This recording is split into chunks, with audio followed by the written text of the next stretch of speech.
Start నా చేయి. పేరు మనస్వి. నేను 4వ తరగతిలో చదువుతున్నాను. మా నాన్న పేరు మారుతి. మా అమ్మ పేరు జగదీశ్వరి. ఈరోజు నేను థర్డ్ చాప్టర్ టెస్ట్ ఇస్తున్నాను. ఫోర్త్ చాప్టర్ అమ్మా. ఫోర్త్ చాప్టర్ టెస్ట్ ఇస్తున్నాను. మనం స్టార్ట్ చేయొచ్చా? చేయండి. ఓం శ్రీకృష్ణాయ పరమాత్మనే నమః. అథ చతుర్థోऽధ్యాయः. ఓం శ్రీకృష్ణాయ పరమాత్మనే నమః. అథ చతుర్థోऽధ్యాయः జ్ఞానయోగः. శ్రీభగవానువాచ ఇమం వివస్వతే యోగం प्रोक्तवानहमव्ययं विवस्वान्मनवे प्राह मनुरिक्ष्वाकवे ब्रवीत् नैवं परम्परा प्राप्तम् इमं राजर्षयो विदुः सकाले नेह महता योगो नष्टः परन्तपा स एवायं मया तेऽध्य योगः प्रोक्तः पुरातनः भक्तोऽसि मे सखा चेति रहस्यं ये त्वदुत्तमम् अपरं भवत् अर्जुन उवाच अपरं भवतो जन्म परं जन्म विवस्वतः कथमेतद्विजानीयाम् त्वमादौ प्रोक्तवानिति श्रीभगवानुवाच बहूनि मे व्यतीतानि जन्मानि तव चार्जुन तान्यहं वेत्त सर्वाणि न त्वं वेत्त परन्तप अजोऽपि सन्नव्ययात्मा भूतानामीश्वरोऽपि सन् प्रकृतिं स्वामधिष्ठाय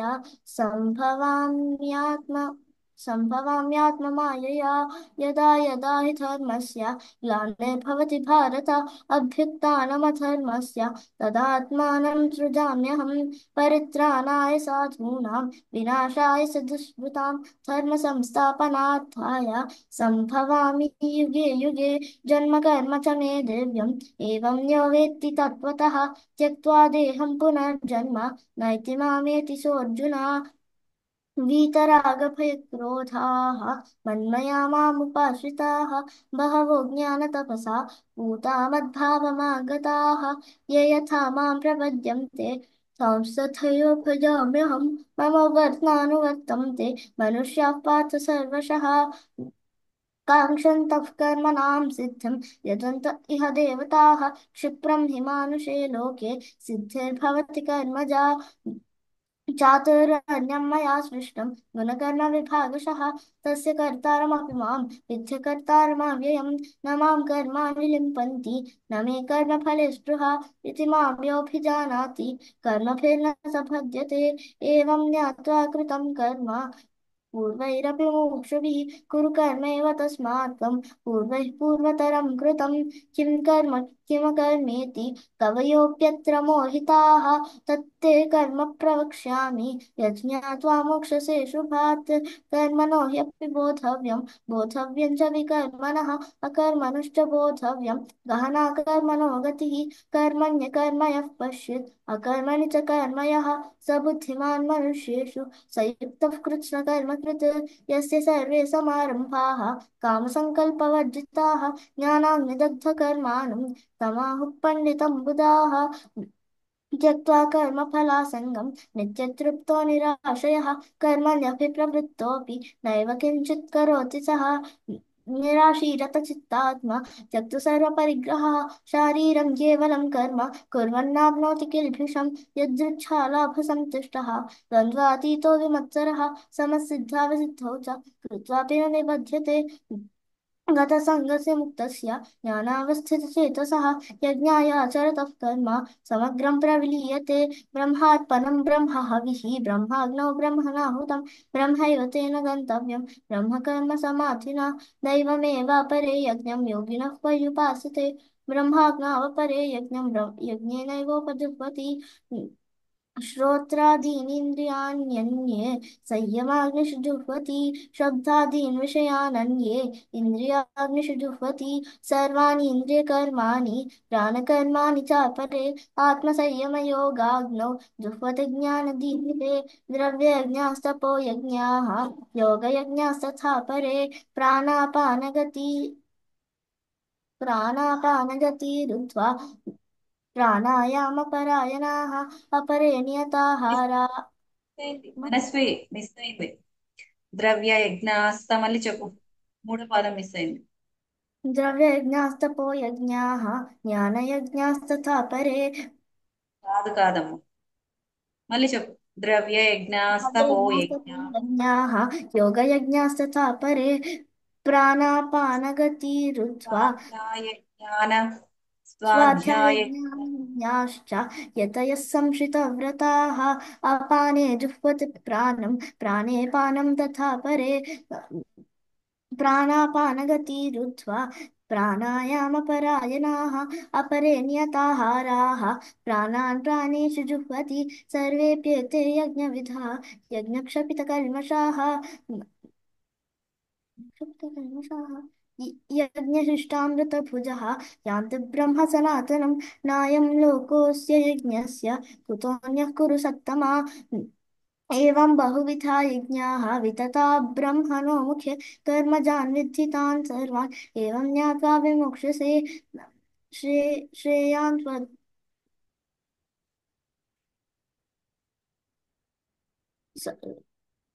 श्रेयान् द्रव्यमयाद्यज्ञात् ज्ञानयज्ञः परन्तप सर्वं कर्माखिलं पार्थ ज्ञाने परिसमाप्यते तद्विद्धि प्रणिपातेन परिप्लश्नेन सेवया उपदेक्ष्यन्ति ते ज्ञानं ज्ञानिनः सत्त्वदर्शिनः यज्ञात्वा न पुनर्मोहम् एवं यास्यसि पाण्डव येन भूतान्यशेषेण द्रक्ष्यस्यात्मन्यथो मयि अपि चेदसि पापेभ्यः सर्वेभ्यः पापकृत्तमः सर्वं कर्माखिलं पार्थ ज्ञाने परिसमाप्यते దేవుడి దత్త. సర్వం జ్ఞానప్లవేనైవ. మళ్ళీ सर्वं చెప్పు. ज्ञानमपि అపి अपि చేదసి चेदसि अपि चेदसि पापेभ्यः सर्वेभ्यः पापकृत्तमः सर्वं ज्ञानप्लवेनैव वृजिनं संतरिष्यसि यथैथांसि समिद्धोऽग्निः भस्मसात् कुरुते अर्जुन ज्ञानाग्निः सर्वकर्माणि भस्मसात् कुरुते तदा द्रव्ययज्ञास्तपो यज्ञाः ज्ञानयज्ञः परन्तप మళ్ళీ వెనక్కి వెళ్తున్నావు. 37 తర్వాత 38 మళ్ళీ చెప్పు. యథైధాంసి మళ్ళీ చెప్పు. यथैधांसि समिद्धोऽग्निः भस्मसात् कुरुते अर्जुन ज्ञानाग्निः सर्वकर्माणि भस्मसात् कुरुते तथा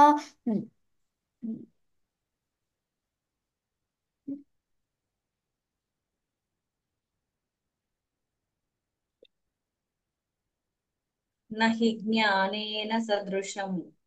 न हि ज्ञानेन सदृशं पवित्रमिह विद्यते तत्स्वयं योगसंसिद्धः कालेनात्मनि विन्दति श्रद्धावान् लभते ज्ञानं तत्परः संयतेन्द्रियः ज्ञानं लब्ध्वा परां शान्तिम् अचिरेणाधिगच्छति अज्ञयोगसन्न्यस्तकर्माणं శ్రద్ధధానశ్చ अग्न्यश्च श्रद्दधानश्च संशयात्मा विनश्यति नायं लोकोऽस्य यज्ञस्य कुतोऽन्यः कुरु జయ గురుదత్త. सद्युष्मान् నాయం లోకోస్తి న పరః. नायं लोकोऽस्ति न परः न सुखं संशयात्मनः योगसन्न्यस्तकर्माणं ज्ञानसंच्छिन्नसंशयम् आत्मवन्तं न कर्माणि निबध्नन्ति धनञ्जया तस्मादसक्तः सम्पूर्णं हृत्स्थं ज्ञानासिनात् శ్లోక ఏమొస్తుంది మనస్వి? ఎండింగ్ శ్లోక ఏం చెప్పించాను నిన్నది? ఎండింగ్ శ్లోక కదా ఇది, ఏమో చెప్పేస్తున్నాడు. तस्मादज्ञानसम्भूतं हृत्स्थं ज्ञानासिनात्मनः छित्त्वैनं संशयं योगम् आतिष्ठोतिष्ठ भारत ॐ तत्सदिति श्रीमद्भगवद्गीतासु उपनिषत्सु ब्रह्मविद्यायां योगशास्त्रे श्रीकृष्णार्जुनसंवादे ज्ञानयोगो नाम चतुर्थशो चतुर्थोऽध्यायः చతుర్దశో వచ్చేస్తుంది నీకు, 14th చాప్టర్ వచ్చేస్తుంది. ఉన్నాయి, బాగానే ఉన్నాయి, ఒక 6 7 ఉన్నాయమ్మా. నిన్న చెప్పినప్పుడు మొన్న చెప్పినప్పుడు ఇన్ని రాలేదు. నిన్న మొన్న చెప్పినప్పుడు బాగా చెప్పావు, కానీ ఈసారి అన్ని కొత్త కొత్తవి, కొత్త కొత్తగా.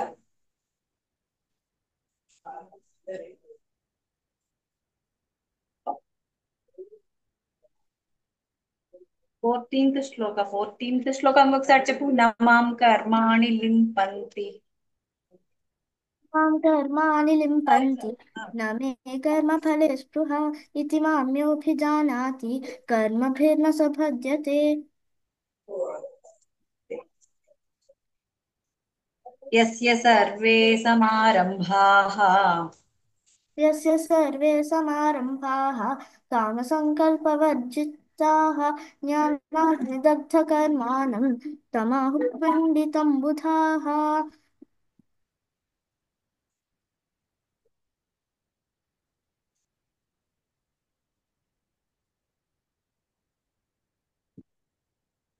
28. ద్రవ్య యజ్ఞాస్తపో యజ్ఞాకి ఏం తీసుకున్నావు నువ్వు?